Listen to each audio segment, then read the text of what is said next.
Entonces el que estaba sentado en el trono dijo: ahora yo voy a hacer nuevas todas las cosas. Esta es la frase final de la lectura de hoy del Evangelio, del libro del Apocalipsis, el último libro del Nuevo Testamento. Y son las primeras palabras que Dios, el que está sentado en el trono, dice en todo el libro. Y son palabras muy bellas y muy llenas de sentido, porque las lecturas de todo este periodo de Pascua nos han hablado de la resurrección de una forma o de otra. A veces no nos damos cuenta porque conforme nos vamos alejando del domingo de Pascua, no se leen tanto las apariciones de Jesús, sino que se leen otros textos, pero que están todos conectados con la resurrección. ¿Y qué significa la resurrección para nosotros? Concretamente hoy, esta lectura del libro del Apocalipsis de alguna manera nos lleva hasta el final de la historia, hasta donde vemos cuáles son los resultados, cuál es el plan que Dios tiene precisamente y que lleva a cabo a través de la resurrección de Jesús. Es como cuando, yo no sé si todavía lo hacen, pero en otros tiempos, cuando compraban revistas o cosas, le iban regalando a uno piezas de una cosa para construir, ¿no? Un carrito, un avión. Entonces uno iba comprando la revista y le daban una pieza nueva. Y al inicio uno tenía piezas sueltas, ¿no? Hasta que no tenía uno todas las piezas armadas, no se daba uno cuenta de todo. Pero por otro lado, tenía uno la foto del modelo final. ¿Por qué les digo que esto se parece a las lecturas? El Apocalipsis nos presenta el modelo final. ¿Cuál es el resultado? Nosotros aquí, en esta vida, mientras vamos caminando, tenemos piezas.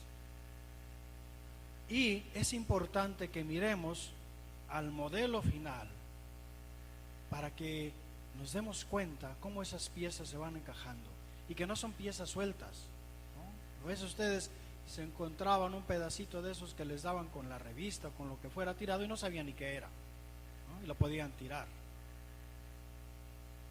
Y eso nos puede pasar a veces. ¿Y qué es lo que nos dice el Apocalipsis? Nos dice que Dios, la historia humana, no es simplemente el combinarse de casualidades, de eventos, de desgracias. Dice que toda la historia humana en realidad es Dios el que la va conduciendo, aunque no parezca. Y que toda la historia humana Dios la lleva a un cumplimiento, en un momento en el que va a hacer nuevas todas las cosas. Y aquí es importante que reflexionemos y nos demos cuenta de qué significa nuevas todas las cosas, porque nuestra tendencia es, cuando pensamos en nuevo, es lo mismo pero no usado, y no es esa la manera como aparece aquí, ¿no? Normalmente si yo digo, tengo mis pantalones ya están gastados, voy a comprarme unos nuevos, voy y compro el mismo tipo de producto, solo que no está usado. Eso es un pantalón nuevo, ¿verdad? Un coche nuevo es uno que no tiene millas. Sin embargo, el tipo de novedad del que habla el Apocalipsis no es la novedad de lo mismo pero sin gastar. Es la novedad de algo que nadie ha visto, algo que es completamente, en sustancia es eso, pero es de otra manera. Es una diferencia de calidad, no de tiempo. Es como si me dicen, bueno, mi transporte ya se gastó, necesito un nuevo transporte, ¿no? En lugar de un nuevo transporte, un carro nuevo, es decir, la misma cosa pero sin gastar. De repente ustedes obtienen una forma de transporte por la cual están aquí y aparecen en otro lado. No tienen que pasar por los puntos intermedios. Es otra cosa, ¿no? Nunca se ha visto, y sí es un transporte, pero es de otro tipo. Estas son solo ideas vagas para que nos ayuden un poco a entender y sobre todo a que elevemos nuestra mente, que no nos quedemos como gallinas mirando al piso nomás. Las Escrituras nos quieren abrir los ojos y el corazón al plan de Dios, que es inmensamente grande. Él dice, el libro del Apocalipsis dice que cuando Dios haga nuevas todas las cosas, y fíjense que no dice que hará cosas nuevas, sino nuevas todas las cosas. La creación que ha hecho, esta misma va a existir de una manera distinta. No va a haber pecado, no va a haber muerte, no va a haber llanto. Nada de lo que nos entristece y hace sufrir existirá. Es algo que no nos podemos imaginar. No es repetir esta vida siempre, ¿no? A la eternidad es una novedad completamente nueva. Y algo de eso ya lo vemos en Jesús resucitado. Entonces, cuando nos habla de esta creación nueva que Dios está preparando, es precisamente esto, es la creación hecha nueva de una manera completamente renovada, con otra característica, una cualidad distinta. Se escapa de nuestras formas de pensar y razonar y de imaginar, porque no tenemos la experiencia. De alguna manera, como les digo, lo vemos a través del Señor resucitado, que aparece, es Él, los apóstoles lo saben, pero físicamente hay algo allí como que no lo pueden circunscribir como antes. Es un Jesús que pasa por las puertas, ¿no? Que sin embargo es humano, pero está en todos lados. Es otra cosa. Y por eso les digo, la Escritura con estas imágenes nos invita a mirar hacia allá. ¿Y qué es lo que nos dice? Que esta nueva creación no es una creación que va a venir porque nosotros la mejoramos, ¿no? Parecería a veces que conforme más trabajamos, más nos esforzamos, más tecnología, vamos a llegar al paraíso.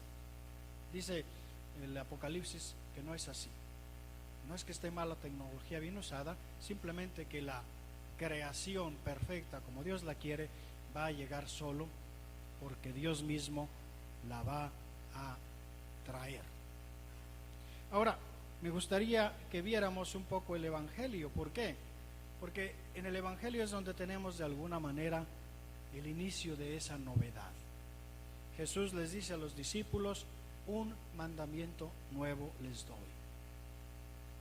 Y aquí también nuevo se dice de la misma manera que en el Apocalipsis. No es un mandamiento nuevo en contraposición a otros que ya estaban usados, vamos a llamarlos así. No es otro igual, pero nuevo, ¿no? Refrescado.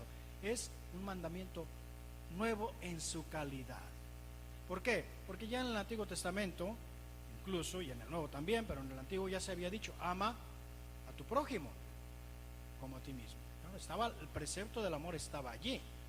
No es una novedad en ese sentido. No es una novedad de renovar lo que estaba viejo. La novedad está en la naturaleza, en la calidad. Es un tipo de amor que no se conocía antes. ¿Cómo es este? Lo dice Jesús: ámense los unos a los otros como yo los he amado.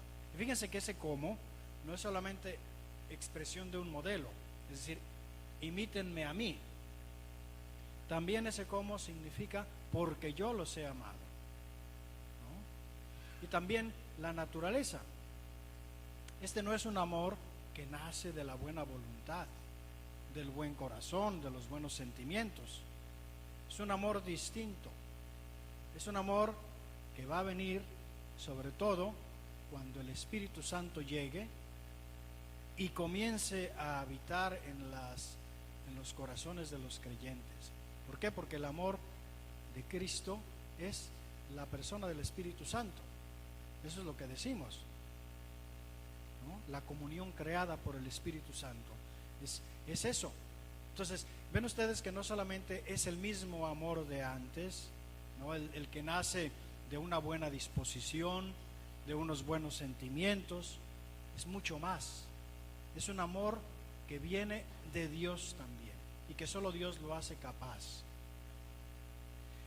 Y les digo, ese es el inicio y esa es una de esas piezas fundamentales de este rompecabezas del que solo vemos la terminación final cuando leemos el Apocalipsis y, si Dios quiere, cuando Dios culmina la historia.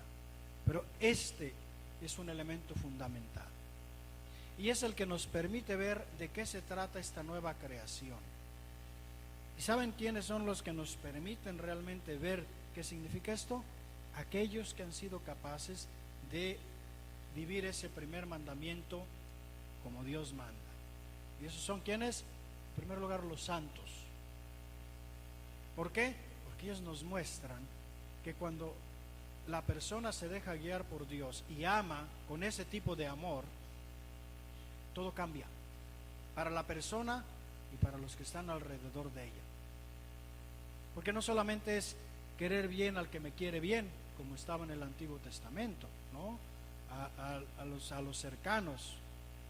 Es amar incluso a los enemigos, como dice Jesús en el Evangelio, con un amor sin límites. Y es cuando Dios puede hacer grandes cosas. Como les digo, hay que ver la vida de los santos para darnos cuenta de eso. Imagínense si todos fuéramos santos de esa manera.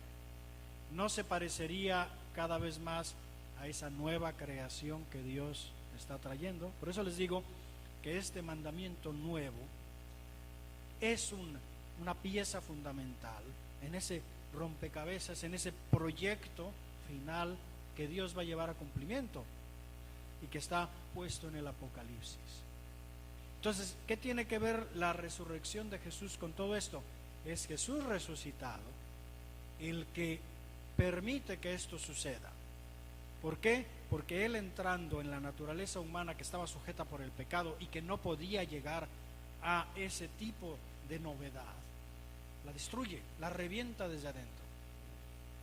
Y mandando al Espíritu Santo, permite que el amor de Dios, fuerza vital de Dios, nos lleve y nos ayude a amar como Él ha amado y a comenzar a crear esta nueva creación, que desde luego va a llegar a cumplimiento solo al final, pero ya desde aquí estamos caminando. Ven ustedes, la resurrección es mucho más que un evento que le pasó a Cristo y que pasó hace 2000 años. Es algo que está vivo entre nosotros. Y aunque a veces nosotros no lo veamos inmediatamente, está allí.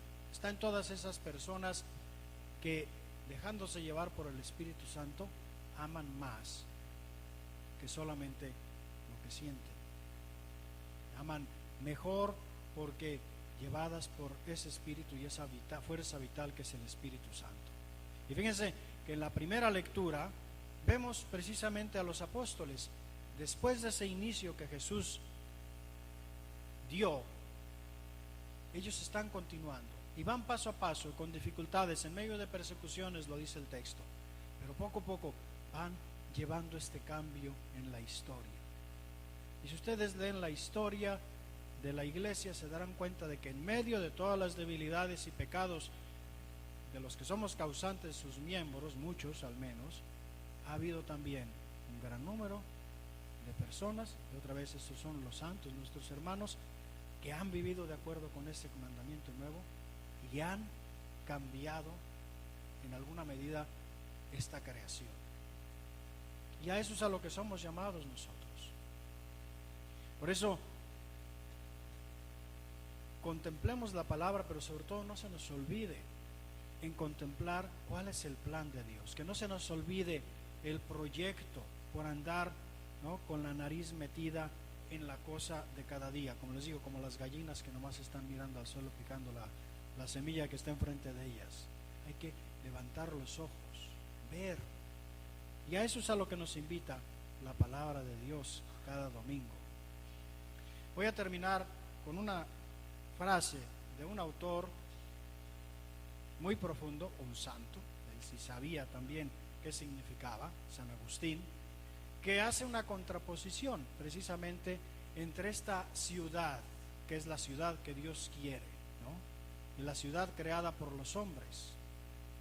Las contrapone y va diciendo las características. Dice: dos amores han dado origen a dos ciudades: el amor de sí mismo hasta el desprecio de Dios, la terrena, y el amor de Dios hasta el desprecio de sí, la celestial. La primera, la terrena, se gloría en sí misma, la segunda se gloría en el Señor. Aquella, la terrena, solicita de los hombres la gloria. La mayor gloria de esta, de la celestial, se cifra en tener a Dios como testigo de su conciencia. Aquella se engríe en su gloria. Esta dice a su Dios: gloria mía, tú mantienes alta mi cabeza. La primera, la terrena, está dominada por la ambición de dominio en sus príncipes o en las naciones que somete.